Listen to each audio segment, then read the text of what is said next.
పాటకి సంగీతాన్ని ఇచ్చిన చరణ్ అర్జున్ గారు మాట్లాడతారు ఇప్పుడు. పర్లేదు మాట్లాడేసాను. అందరికీ నమస్తే అండి. నేను ఒక 4-5 సినిమాలతో బాగా బిజీగా ఉన్నాను. కానీ లోపల ఎప్పుడు ఒకటి రగులుతూ ఉండేది. ఏదో ఒకటి సినిమాలు చేస్తూనే ఉన్నాం, హిట్లు కొడుతూనే ఉన్నాం. మనల్ని వెతుక్కుంటూ ఎవరో ఒకరు వస్తే ఎందుకు రారు, ఇంకా మనమే ప్రయత్నించాల్సిన పరిస్థితులు ఏంటి అని ఎప్పుడు ఆ లోపల ఒకటి ఉంటుంది నాకు. అలాంటి టైంలో ఈయన వచ్చాడు ఒకరోజు అజార్. వచ్చి జనరల్గా ఈ సినిమా వేరే మ్యూజిక్ డైరెక్టర్ ఉన్నాడు, ఏదో ఒక ప్రమోషనల్ సాంగ్ చేయాలంటే పెద్ద మనం టెంప్ట్ అయ్యే విషయం ఏం కాదు అది.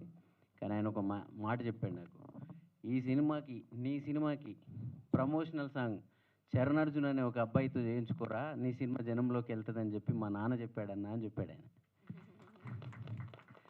సో నేను నాలో ఉన్న అసంతృప్తి ఏదైతుందో, సరే సినిమా వాళ్ళని ఎంతమంది నేను అట్రాక్ట్ చేస్తున్నానో, నా వర్క్ సినిమా వాళ్ళ దాకా ఎంతమందికి చేరుతుందో నాకు తెలియదు, కానీ ఎక్కడో గోదావరి కరంలో ఉన్న ఒక పెద్ద ఆయనకి చేరింది.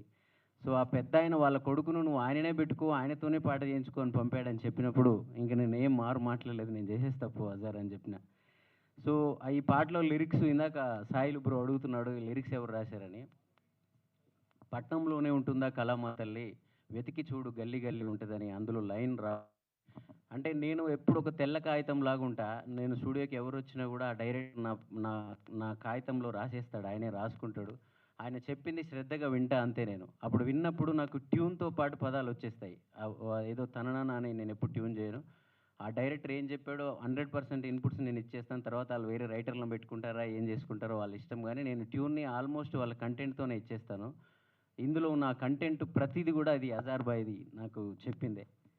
నేను దాన్ని ఒక రైటర్ అంటే ఆ పాట కంపోజ్ నేను మీటర్లో పెట్టుంటానేమో, కానీ ఈయన లోపల గుండెలో ఉన్న ఆవేదన, హైదరాబాద్ రాలేను నేను ఇక్కడే మేము 20 ఏళ్ళ నుంచి హైదరాబాద్లోనే ఉంటున్నాము, తిప్పలు పడుతున్నాం. అసలు ఒక మనిషి హైదరాబాద్కి రాకుండా గోదావరి కనిలో ఉండి మొత్తం అక్కడున్న మనుషులతో సినిమా ఎట్లా తీస్తాడని చెప్పి నేను చాలా ఆశ్చర్యపోయినా. సో అజర్ భాయ్, నువ్వు నువ్వు మొగోడు అంతే ఇంకా. సో ఈ సినిమా తప్పకుండా ఇలాంటి వాళ్ళని మనం ఎంకరేజ్ చేయాలని చెప్పి నేను వెంటనే ఏం మాట్లాడకుండా పాట చేసి ఇచ్చాను. నన్ను చాలామంది నేను చేస్తున్న ఇప్పుడు కొంచెం పెద్ద సినిమాల వాళ్ళు, నువ్వు ఎందుకు గా సినిమా చేస్తావు, గీ సినిమా చేస్తావు, గాళ్ళకి పాటలు ఎందుకు చేస్తావు, అందుకే నీకు పెద్ద సినిమాలు అవకాశాలు రావట్లేవు అని తిడతా ఉంటారు. అయినా నేను ఎప్పుడు నన్ను నా గడప దొక్కి నన్ను ఎత్తుకుంటూ వచ్చిన వాళ్ళకే నేను వాళ్ళని ఎప్పుడు వెనక్కి పంపించడం నాకు ఇష్టం ఉండదు. నా వంతుగా నేను ఇండస్ట్రీలో ఉన్నాను కాబట్టి నా ఎక్స్పీరియన్స్ని, నా అనుభవాన్ని, నాకున్న టాలెంట్ని మీకు కొంచెం ఉపయోగపడితే చాలనుకుంటాను.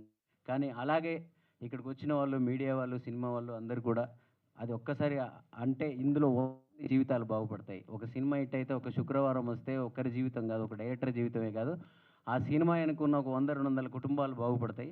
సో అందుకోసం మనందరం ఇలాంటి సినిమాలను ఎంకరేజ్ చేద్దాం. అజర్ భాయ్, నాకు ఈ అవకాశం ఇచ్చినందుకు థ్యాంక్ యూ. ఎందుకంటే నువ్వు సినిమాలో ఒక లవ్ సాంగో లేకపోతే నార్మల్ సాంగో చేయించలేదు. ఇక నుంచి ఎవరు కొత్త సినిమా తీసినా ఒక శుక్రవారం మాకు కూడా ఇవ్వండి అని చెప్పి అడగడానికి ఈ పాటను పెట్టుకుంటారు. నా పాటలు ప్రతిదీ సినిమాకి సంబంధం లేకుండా జనంలోకి వెళ్తుంటాయి.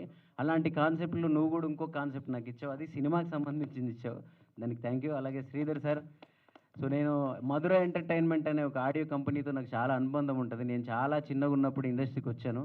మెరుపై సాగర ఆ గెలుపే నీదిరా, నీ రేపటి లక్ష్యం మరువకు సోదరా అనే స్టైల్ సినిమాలో పాట ఈ రోజుకి ఇన్స్పిరేషన్ కోసం వాడుతున్నారు. అది నేను రాసింది, సార్ కంపెనీలో ఆ రోజు రిలీజ్ అయింది. అందుకే నాకు ఎప్పుడు ఒక అనుబంధం ఉంటుంది.